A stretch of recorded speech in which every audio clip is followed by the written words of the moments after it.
Olá, muito boa tarde. No dia 13 de maio, a Rádio Maria iniciou emissões em Portugal, um projeto mediático de evangelização que vamos conhecer daqui a pouco com o Padre Marco Luís. Para já destacamos outros temas da atualidade.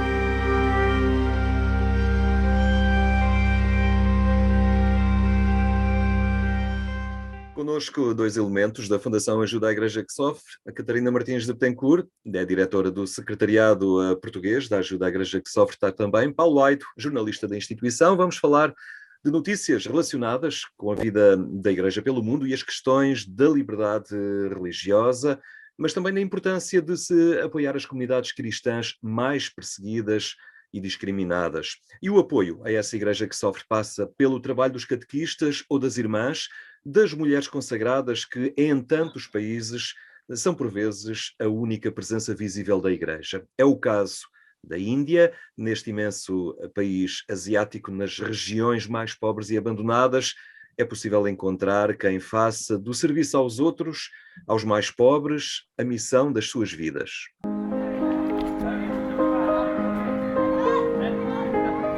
मेरा नाम सिस्टर फुलजेंसिया। मैं इस गांव में 2.5 साल से काम कर रही हूँ। यहाँ पे हम लोग छोटे बच्चों को पढ़ाते हैं सुबह शाम, और समय देख के घूमते हैं, परिवार विजिट करते हैं, फैमिली विजिट। उसके बाद लोगों से मिलते जुलते हैं, लोगों का परिस्थिति को समझते हैं, लोग शेयरिंग करते हैं हम लोगों से।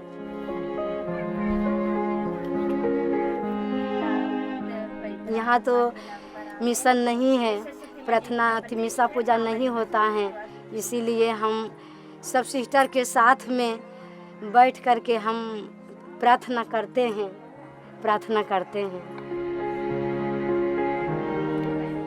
इनका तकलीफ यही है क्योंकि उतने क्रिश्चियन ये में नहीं पढ़ सकते हैं ना, ये लोग कमाने का प्रॉब्लम है, इसलिए चर्च में नहीं पढ़ सकते हैं। ये लोग सरकारी स्कूल में पढ़ते हैं ना, इसलिए उन लोग को सरकारी में तो कैटेकिस्ट नहीं पढ़ाया जाता है।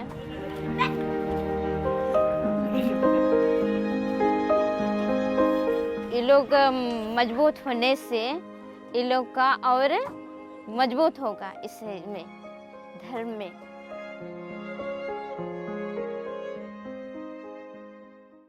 Esta irmã ensina crianças numa aldeia muito pobre, que é o retrato da Índia profunda, um país cheio de contrastes, onde milhões de pessoas vivem na maior miséria. Índia que Paulo Aito está também a atravessar uma situação dramática por causa da pandemia. É verdade, uma situação dramática que parece, de facto, não ter fim à vista. A pandemia do coronavírus está como que, digamos assim, descontrolada. A Fundação AES, aliás, recebeu uma mensagem de uma irmã que está em Calcutá e que nos fala das filas enormes de pessoas junto aos hospitais à espera de serem atendidas. Fala também nas falhas, por exemplo, no fornecimento de oxigênio, nos corpos a serem cremados sem condições sanitárias. A situação é tão angustiante que esta irmã pede para rezarmos, dizendo que tudo o resto parece estar a falhar e que esta está a revelar-se uma batalha impossível. E há aqui um paralelismo muito importante que eu gostaria de destacar. A Índia é de facto um país enorme, uma potência a vários níveis. Aliás, é um dos poucos países que planeia, por exemplo, levar uma sonda até à Lua para a exploração espacial. Mas é também um país de pobreza extrema, onde ainda é possível encontrar nas ruas pessoas na mais profunda miséria. A Índia é de facto um país de contrastes. E a pandemia do coronavírus veio acentuar ainda mais isso, veio sublinhar ainda mais essa pobreza, a falta de recursos, tantas vezes o abandono em que se encontram milhares e milhares de pessoas. E a irmã que nós vimos neste filme agora, a irmã Fulgência, procura ajudar estas pessoas. Ela ensina crianças, como vimos, numa aldeia que não tem sequer capela ou igreja.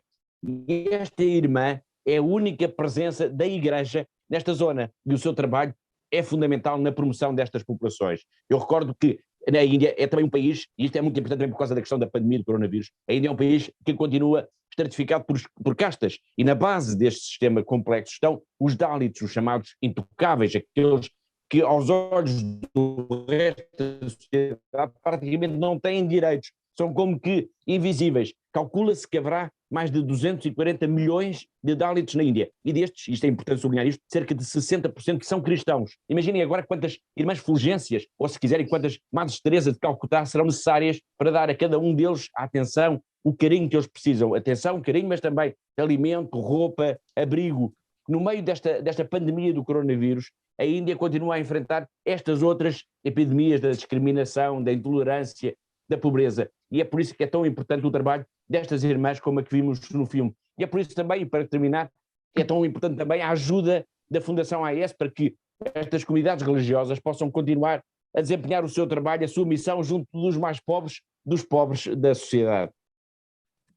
E os catequistas estão também nessa linha da frente da Igreja, junto dos que mais precisam, tantas vezes são mesmo a única presença visível da Igreja em regiões marcadas pela pobreza, mas também pela perseguição ou discriminação dos cristãos.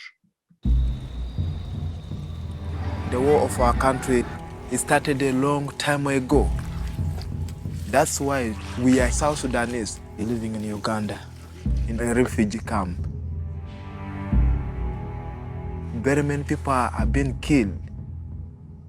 I lost my father. I lost my sister. I lost my brother. It's a painful moment. God decided to leave me so that I bring life back to the South Sudanese. That's why I went for a formation to be evangelizer, to be a soldier for Jesus, a soldier who could fight to bring the souls of God back to Him. Because there's a lot of hatred with the heart of revenge. The issue is the young ones, the child soldier, they witness the killing, the massive killing of people.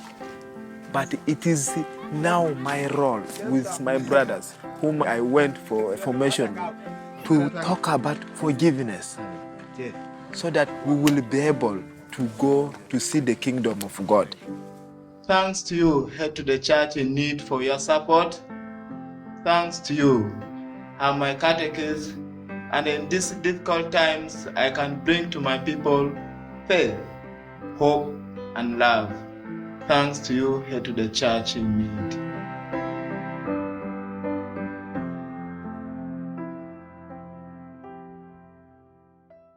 O Papa Francisco instituiu o Ministério do Catequista, destacando o trabalho de milhares de homens e mulheres, um trabalho que eles realizam em todo o mundo na transmissão e aprofundamento da fé. Um trabalho que acontece nos lugares mais improváveis, como este campo de refugiados no Uganda, onde a Fundação Ajuda à Igreja de Ksof também está presente, Catarina Martins. É verdade, é um sítio, é um dos locais onde a Fundação AES está presente, neste campo de refugiado e em muitos outros de África, e bastaria apenas isso para justificar a nossa existência, a nossa missão enquanto instituição, enquanto ajuda à Igreja que sofre. Portanto, este jovem que nós vimos aqui no nosso filme é de facto um verdadeiro herói. Ele fugiu do Sudão do Sul, que é um dos países mais recentes do mundo, mas que praticamente só conheceu a guerra desde a sua curta existência, e este jovem foi de facto parar ao Uganda. Ele perdeu na guerra, perdeu então o pai, perdeu a irmã e perdeu o irmão, portanto foram todos mortos. E este jovem, que poderia ser fácil para nós imaginar que se poderia revoltar e podia procurar a vingança, não, ele não pegou em armas, mas pegou numa Bíblia. Portanto, esta de facto é uma história extraordinária e ele próprio diz que é um soldado de Jesus. E, portanto, a Fundação AES apoia este jovem, como tantos outros catequistas, em vários campos de refugiados em África, mas também na Ásia, nas Américas, na Europa, portanto, um pouco por todo o mundo. É, de facto, um trabalho essencial e é graças, de facto, a estes catequistas que é possível dar esperança a tantas pessoas que perderam tudo o que tinham, como este jovem que conhecemos aqui hoje. Portanto, perderam a família, perderam entes queridos, perderam casa, perderam trabalho, enfim, perderam tudo o que tinham na vida, e de facto é aqui, através dos catequistas, que eles encontram esta esperança. Estes catequistas, como este jovem que nós vimos, são de facto extraordinários, e é muito bom podermos contar histórias como esta a quem nos está a ver neste momento, porque é de facto uma das missões da Fundação AIS. E só no ano passado, e graças à generosidade dos benfeitores da AIS em todo o mundo, nós apoiámos mais de 18.000 catequistas em todo o mundo. Para ser mais precisa, 18.389 catequistas em todo o mundo. Este jovem, que nós vimos neste filme hoje, no campo de refugiados de Uganda, é apenas um deles, é um destes jovens que foi apoiado. Houve de facto um momento na sua vida em que ele poderia ter escolhido pegar uma arma, vingar pela morte da sua família, mas não. Ele optou por ser catequista, e é de facto um desafio extraordinário esta pegada nesta Bíblia e transformar-se de facto em soldado de Jesus, e é um desafio que eu deixo aqui a quem nos está a ver hoje, que nos ajude nesta missão tão importante e tão bela de ajudar estes catequistas em tantas partes do mundo, que são de facto eles que irão ajudar todas estas pessoas que estão em campos de refugiados a construir um mundo melhor, e nós, cada um dos benfeitores da AIS em todo o mundo, de facto pode contribuir para isso. Muito bem, são atitudes e exemplos de força e determinação, de entrega ao Evangelho, que voltaremos também a acompanhar de hoje a 8 dias aqui com a vossa participação. Muito obrigado.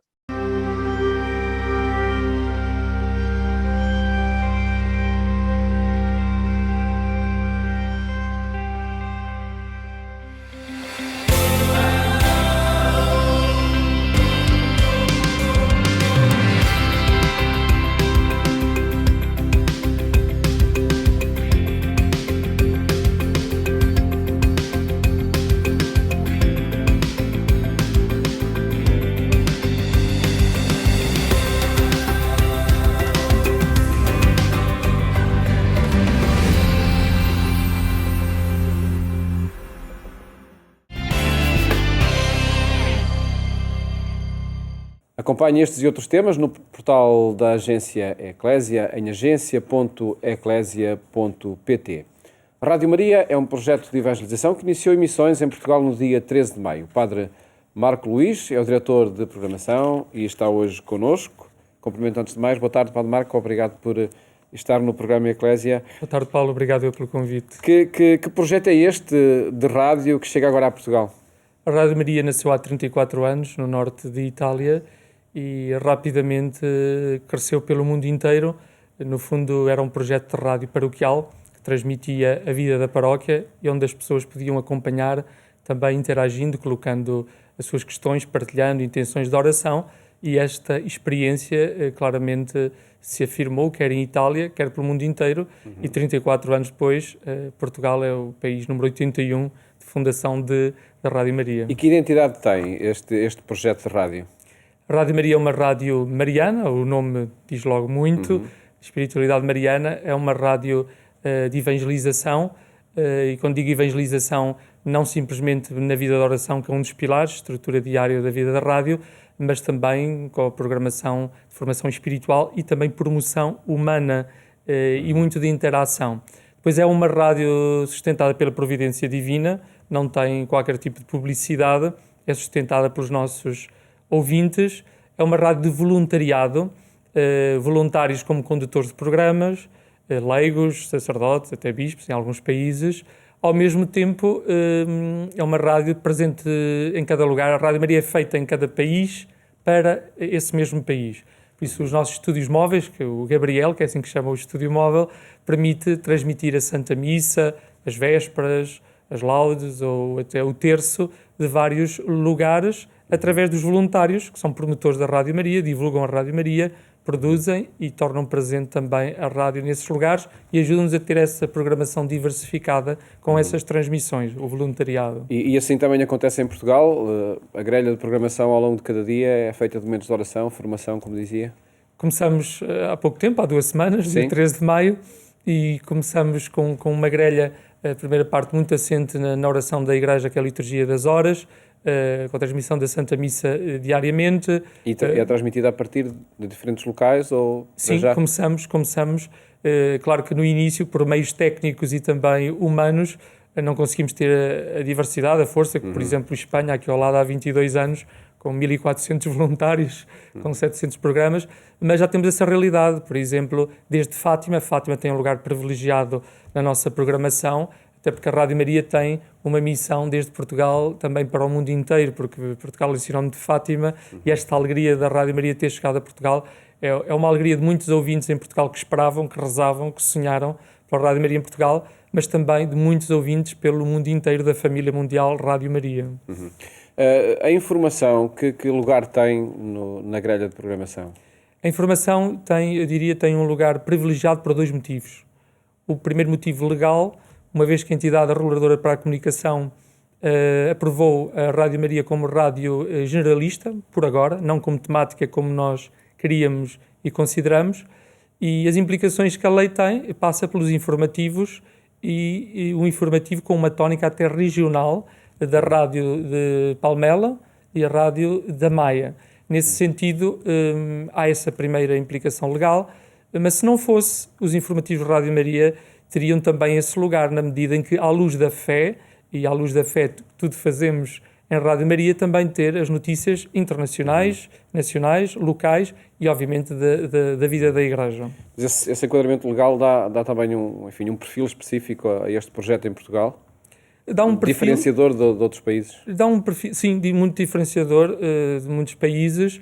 Eu diria que, desde logo, dá mais trabalho, quebra uma certa unidade nacional ao ter que ter 8 horas de programação própria para o Porto, por exemplo, a nível de equipa editorial, o trabalho que isso exige, a vários níveis, mas ao mesmo tempo, como é a experiência do nosso Presidente Mundial, que tem visto nascer a Rádio Maria em tantos países e em circunstâncias até mais adversas, e a história mostra-nos que quando a Rádio de Nossa Senhora começa num país, ela é amada e é aprovada pelo povo de Deus, que a acolhe com muita alegria pela proximidade que tem. É uma rádio que transforma vidas, é uma rádio que gera esperança, é uma rádio de companhia, é uma rádio muito participada também, muitos programas em que as pessoas ligam para colocar intenções de oração, colocar dúvidas de fé, para partilhar, para rezar em conjunto. No fundo, nós dizemos uma família, não somos produtores de conteúdos. Eu diria, a maior parte dos conteúdos na Rádio Maria não são produzidos pela equipa editorial. A equipa editorial organiza, estrutura para que esses conteúdos possam estar ali. E essa presentes. É uma equipa de profissionais que são Sim. funcionários, deixa-me chamar assim, colaboradores da Rádio Maria. Precisamente neste momento a equipa começou com 7 pessoas na equipa editorial, mais 2 pessoas na área administrativa. Alguns 2 dos nossos funcionários têm carteira profissional, de jornalistas, outros vêm com formação de comunicação, outros nem por isso há esta diversidade. E essa equipa garante a unidade e a continuidade do projeto em antena? Sim, claro, todos os dias há uma presença desde as 6h30 da manhã até às 10 da noite, sempre há alguém que acompanha a vida da rádio e que faz esta ponte e que estrutura, obviamente, com uma coordenação editorial e que vamos crescendo ao longo dos próximos meses. Por isso, dizer aos nossos ouvintes, aos nossos telespectadores aqui, que alguma paciência, porque isto é um trabalho bastante exigente. Eu diria, foi o milagre do 13 de maio, foi um milagre não só por começar a Rádio Maria, mas as circunstâncias em que envio de material técnico atrasou, as próprias formações, mas eu diria que os ouvintes da Rádio Maria, por regra, têm uma grande condescendência com as questões técnicas, que nós queremos ser bons profissionais, e há países, por exemplo, na Croácia ganhamos um prémio importante, e ganhamos prémios também que nos destacam como rádio, mas ao mesmo tempo as questões da identidade da Rádio Maria ao serviço da Igreja, tornando presente a beleza da Igreja. Paulo, permita-me dizer isto, a beleza da Rádio Maria é a beleza da Igreja. Colocar a diversidade da vida da Igreja ali presente na Rádio Maria. No fundo, nós estamos ao serviço da Igreja, sem pertencer a nenhum movimento, a nenhuma realidade eclesial, estando ao serviço de todos, e que todos, ao jeito de Nossa Senhora e com respeito dos critérios da Rádio Maria, têm lugar, cada pessoa, na diversidade do seu caminho e Igreja, e dizendo que um primeiro impacto já muito bom é, por exemplo, a nossa revista diocesana, em que todos os dias temos o informativo das dioceses, do que está a acontecer, do que vai acontecer.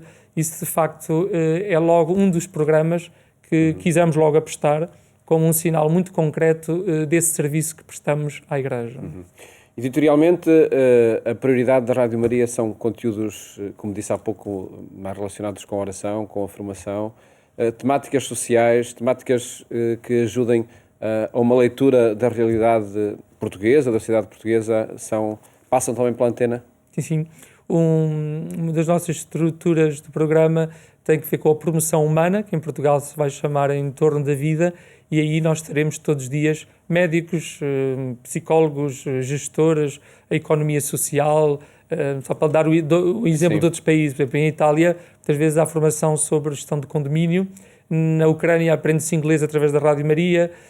Estar próximo das pessoas não é só pela vida de oração, mas também pela realidade concreta da necessidade das pessoas. E por isso esta dimensão da oração, da formação espiritual, também a formação humana, em Portugal se chamará Em Torno da Vida, é promoção humana, tem também contornos muito importantes, que não é só em África, onde muitas vezes quase que a escola acontece através da Rádio Maria. Aqui no Devido Enculturação, tem o projeto em Portugal, mas terá essa dimensão. Obrigado pela pergunta. Perguntava-lhe, Padre Marco, a rádio pode-se ouvir na internet, mas em antena, em que regiões do país é que já é possível ouvir?